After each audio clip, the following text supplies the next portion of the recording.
에릭은 항상 타고난 운동선수였다. 어린 시절부터 그가 농구에 대한 열정은 그를 쉬지 않고 훈련하도록 이끌었고 커다란 코트에서의 스포트라이트를 꿈꾸게 했다. 그의 노력은 프로에서의 성공으로 이어졌지만 그 대가는 높았다. 28세가 되었을 때 그의 몸은 이미 수년간의 격렬한 신체적 요구 때문에 마모의 징후를 보이고 있었다. 그 가을 아침, 에릭은 또 다른 물리치료 세션에 도착했다. 스포츠 재활센터의 하얗고 무균 처리된 복도는 그에게 너무도 익숙했다. 그는 약간 절뚝거리며 지팡이에 의지해 운동실로 향했다. 최근에 수술한 오른쪽 무릎은 여전히 걸을 때 통증이 있었다. 물리치료사가 격려하는 미소로 그를 맞이했다. 오늘 기분이 어때요, 에릭? 그녀가 에릭이 치료 테이블에 자리 잡는 것을 도우며 물었다. 정말로요? 피곤해요. 그는 한숨을 쉬며 대답했다. 이런 시즌을 또 감당할 수 있을지 모르겠어요. 전문가가 그의 다리를 정확한 움직임으로 조작할 때 에릭은 마음을 방황하게 두었다. 그는 학교 복도를 통해 오렌지색 공을 쫓던 많은 소년이었을 때를 기억했다. 그때는 모든 것이 더 단순하게 보였다. 하지만 지금 28살인 그는 기대의 무게와 언제든 경력이 끝날 수 있다는 두려움을 느꼈다. 몇 가지 운동을 한 후 에릭은 또 다른 마사지 세션 전에 잠시 쉬기 위해 방에 홀로 남겨졌다. 그의 시선은 방의 단순한 장식을 어슬렁거리다가 구석의 테이블 위에 쌓인 잡지 더미에 멈췄다. 많은 생각 없이 그는 위에 있는 것을 집어들었다. 화려한 표지에는 젊고 아름다운 여인의 얼굴이 있었다. 그녀의 녹색 눈은 에릭을 직접 바라보는 것처럼 보였고 평온한 자신감을 전달했다. 그 시선에서 느껴지는 무언가가 그에게 낯설지 않았다. 궁금해진 그는 이미지를 더 자세히 살펴봤다. 아만다 존슨, 사진 아래에 캡션이 있었다. 청소년 문학계의 새로운 센세이션. 그 이름은 에릭의 마음속에서 인식의 불꽃을 일으켰다. 아만다 존슨, 그는 그 이름을 알고 있었다. 하지만 어디서였을까? 잡지를 넘기며 그는 작가와의 인터뷰를 발견했다. 읽으면서 기억의 조각들이 자리를 찾아가기 시작했다. 아만다 존슨. 물론이지. 그들은 고등학교에서 함께 공부했다. 에릭은 항상 손에 책을 들고 있는 조용한 소녀를 어렴풋이 기억했다. 한 번은 함께 문학 프로젝트를 했었다. 그녀는 무척 똑똑했었는데 그것은 그가 잘 기억하고 있었다. 인터뷰에서 아만다는 작가로서의 여정을 이야기했습니다. 저는 오늘날 당신이 보는 것처럼 항상 자신감 있는 사람이 아니었어요. 라고 그녀는 말했습니다. 10대 시절 저는 매우 수줍음이 많았어요. 책은 저의 피난처였고 현실에서 도피하는 방법이었죠. 에릭은 계속해서 읽어나갔고 매료되었습니다. 그가 학교 복도에서 거의 알아차리지 못했던 내성적인 소녀가 이제는 젊은이들 사이에서 열풍이 된 판타지 책 시리즈를 쓴 성공한 작가가 되었습니다. 정말로 세상이 변했네요. 특히 그의 관심을 끈 한 구절이 있었습니다. 아만다는 그녀가 막 첫 소설을 발표했는데 이전 작품들과는 완전히 다르다고 언급했습니다. 이건 좀 더 개인적인 이야기예요. 라고 그녀는 설명했습니다. 제 고등학교 시절의 경험을 바탕으로 했거든요. 에릭의 호기심이 자극되었습니다. 그는 심리치료 세션을 끝내고 그 책에 대해 더 알고 싶어하는 불안한 마음으로 집으로 가는 길에 있었습니다. 그는 예상치 못한 서점에서 멈췄습니다. 아만다 존슨의 보이지 않는 마음들. 파란색 계열의 간단한 표지는 등을 맞대고 앉아있는 두 젊은이의 실루엣을 보여주었습니다. 에릭은 책을 계산대에 가져가기 전에 잠시 망설였습니다. 그가 평소에 읽는 유형의 책은 아니었지만 어떤 것이 그 이야기를 알아야 한다고 그를 강하게 끌었습니다. 집에서 에릭은 그의 가장 좋아하는 안락의자에 자리 잡고 무릎을 쿠션에 올려놨습니다. 그는 책을 열고 페이지 속으로 빠져들었으며 다른 사람의 눈을 통해 그의 과거를 다시 발견하게 될 것이라는 사실을 전혀 알지 못했습니다. 저스틴이라는 수줍음 많고 몽상적인 10대 소녀의 고등학교 마지막 해의 이야기를 다루고 있었다. 에릭은 곧 설정과 등장인물이 어딘가 나측다는 것을 깨달았다. 독서를 계속하다 보니 점점 더 명확해졌다. 그 책은 아만다의 학창 시절을 소설화한 버전이었다. 그리고 자신이 그 페이지 속에 있음을 발견했다. 저스틴이 비밀리에 마음을 품고 있던 인기가 많고 카리스마 넘치는 운동선수 코디. 에릭은 주인공의 사랑에 빠진 눈을 통해 묘사된 자신을 보고 놀라움과 불편함이 교차했다. 책에서 저스틴은 코디를 본인과는 전혀 다른 세상에 사는 다가갈 수 없는 사람으로 묘사했다.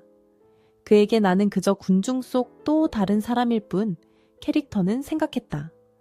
하찮고 보이지 않는. 에릭은 목에 울컥하는 느낌을 받으며 읽기를 멈췄다. 그때 아만다는 자신을 그렇게 보고 있었던 걸까?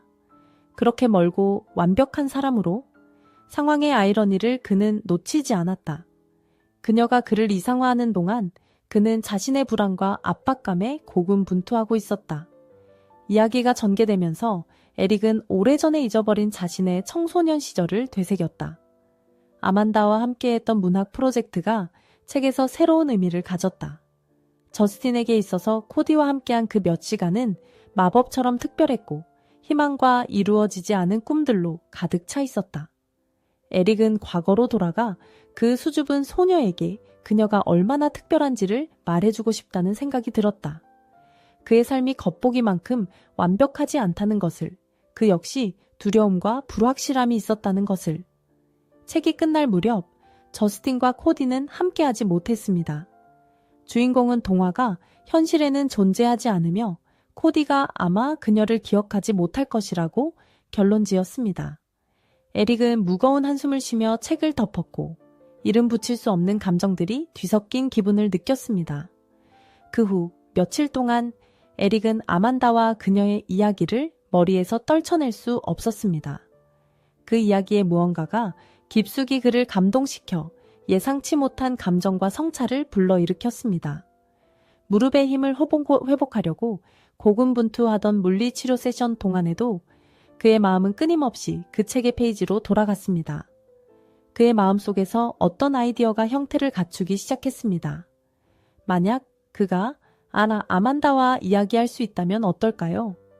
그녀에게 학교에서 그녀의 존재를 기억하고 있으며 그녀가 생각한 것만큼 중요하지 않은 존재가 아니었다고 말해줄 수 있다면 말입니다. 그녀가 상상한 것만큼 그의 삶이 완벽하지 않다는 것을 보여줄 수 있다면 말입니다. 결심한 에릭은 그의 매니저에게 연락했습니다. 며칠간의 초조한 기다림 끝에 그는 마침내 아만다의 전화번호를 받았습니다. 심장이 두근거리는 가운데 그는 번호를 눌렀습니다. 여보세요? 전화기 건너편에서 들리는 목소리는 부드러웠고 호기심이 깃들어 있었습니다.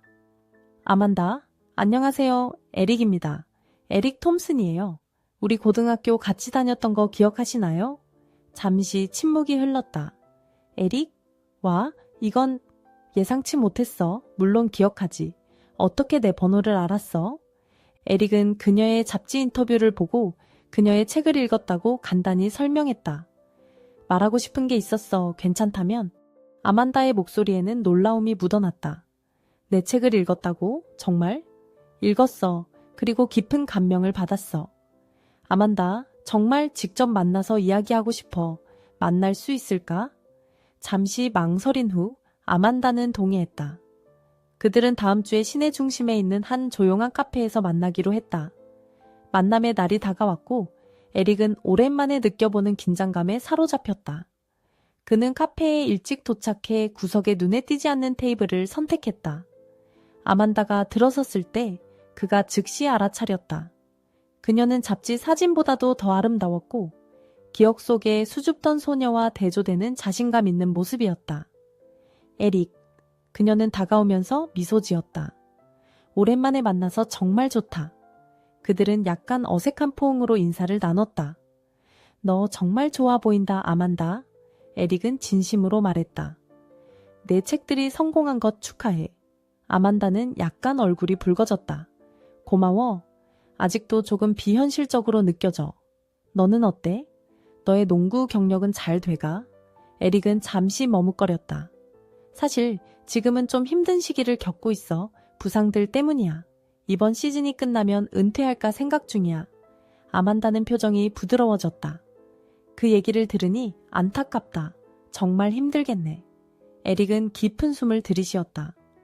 너에게 기억하고 있다는 걸 알려주고 싶었어, 아만다. 너는 나에게 보이지 않던 사람이 아니었어. 그리고 내 삶은 보였던 것만큼 완벽하지 않았어.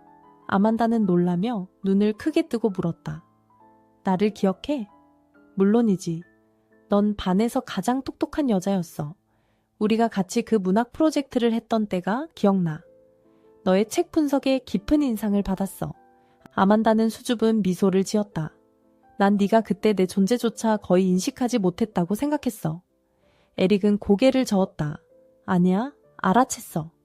하지만 그 당시 난 성적을 유지하고 연습을 빠뜨리지 않으며 모든 사람의 기대를 충족시키는 데 집중하느라 많은 중요한 것들에 제대로 신경 쓰지 못했어. 그들은 이후 몇 시간을 함께 이야기하며 학창 시절에 대한 서로의 관점을 나누었다. 에릭은 높은 성적을 유지하면서 강도 높은 훈련을 하는 것에 대한 압박감, 그리고 이익 때문에 그에게 접근하는 사람들에게서 때때로 느꼈던 이용당하는 느낌에 대해 이야기했다. 아만다는 자신의 마비되는 듯한 수줍음, 그녀를 위한 자리가 없어 보이는 세상에서 책이 어떻게 자신의 피난처가 되었는지에 대해 말했다. 그들이 대화를 나누면서 두 사람 사이의 무언가가 변화하기 시작했다. 세월이 부과한 거리와 서로 다른 삶의 경로가 해소되기 시작하며 서로 기대하지 않았던 연결이 생겨났다. 에릭은 아만다의 외모뿐만 아니라 그녀의 날카로운 지성과 미묘한 유머 감각을 감탄하게 되었다. 아만다 또한 청소년 시절의 기억을 채웠던 소년과는 아주 다른 에릭을 발견했다. 그에게는 그녀가 한 번도 상상하지 못했던 깊이가 있었다. 드디어 작별을 고했을 때는 이미 밤이었다. 그들은 연락을 계속하기로 약속했다. 에릭은 마치 어깨에 짐이 사라진 듯한 가벼운 기분으로 집으로 향했다. 아만다는 반대로 자신의 얼굴에 떠오르는 미소를 억누르지 못했다. 그 후 몇 주 동안 에릭과 아만다는 자주 만나기 시작했다. 때로는 약속 사이에 잠깐 커피를 마시기도 하고 때로는 도시공원을 긴 산책을 하기도 했다. 에릭은 그녀를 자신의 경기 중 하나에 초대했고 아만다는 자신이 청소년기 동안 그렇게 많이 상상했던 움직임을 경기장에서 하는 그를 보면서 심장이 뛰는 것을 느꼈다. 아만다는 반대로 에릭을 그녀의 사인회 중 하나에 데려갔다. 팬들과 상호작용하고 그녀의 책들에 대해 열정적으로 이야기하는 그녀를 보는 것은 에릭으로 하여금 그녀가 되어버린 이 놀라운 여성에게 더욱 빠져들게 했다. 시간이 지남에 따라 그들 사이의 감정은 점점 깊어졌다. 과거의 재발견으로 시작된 것이 새로운 그리고 예상치 못한 무언가로 변하기 시작했다. 에릭은 하루 중 가장 무작위한 순간에 아만다를 떠올리며 그녀와 자신의 기쁨과 좌절을 공유하고 싶어하는 자신을 발견했다. 아만다는 반대로 그녀의 청소년기 짝사랑이 성숙하고 깊이 있는 사랑으로 바뀌었다는 것을 깨달았다. 그들이 재회한 지 몇 달 후의 낭만적인 저녁 식사 중에 에릭은 마침내 용기를 냈다.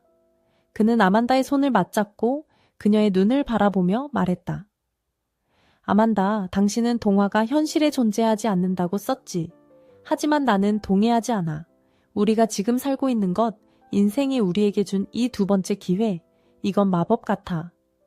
우리만의 동화야. 아만다의 눈에는 눈물이 고였다. 에릭, 나는 당신을 사랑해요, 아만다. 그는 그의 심장이 강하게 뛰고 있다는 것을 느끼며 계속 말했다. 그리고 나는 나머지 인생을 보내면서 당신이 내게서 결코 보이지 않지 않을 거라는 것을 증명하고 싶어요. 아만다는 얼굴에 피어나는 미소를 참을 수 없었다. 나도 당신을 사랑해요, 에릭. 내가 상상한 것보다 더 많이요. 그날 밤 그들은 별빛 아래서 손을 잡고 걸으며 아만다는 때때로 인생이 얼마나 놀랍게 우리를 놀라게 하는지에 대해 생각했다. 그녀의 10대 시절의 마음은 언젠가 자신이 한때 너무나도 손에 닿지 않을 것 같던 남자와 함께 자신의 행복한 결말을 살아가고 있을 것이라고는 상상할 수 없었다. 몇 달 후 아만다는 컴퓨터 앞에 앉아 키보드 위에 손가락을 멈췄다. 그녀의 마음속에 새로운 책이 형성되기 시작하고 있었다. 이번에는 행복한 결말을 가진 러브스토리가 될 것이었다. 두 번째 기회에 관한 이야기, 겉모습을 뛰어넘어 보는 것에 관한 이야기, 평범한 것 속에서 비범함을 찾는 것에 관한 이야기이다. 첫 문장을 쓰면서 아만다는 미소를 지었다. 그녀의 개인적인 동화가 막 시작되고 있었고 이 새로운 여정이 그들을 어디로 데려갈지 몹시 기대되었다. 이 이야기를 즐기셨다면 1부터 5까지 점수를 매겨 얼마나 마음에 드셨는지 댓글로 남겨주세요. 또한 지금 화면에 나타나는 영상을 시청해주세요. 곧 다시 만나요.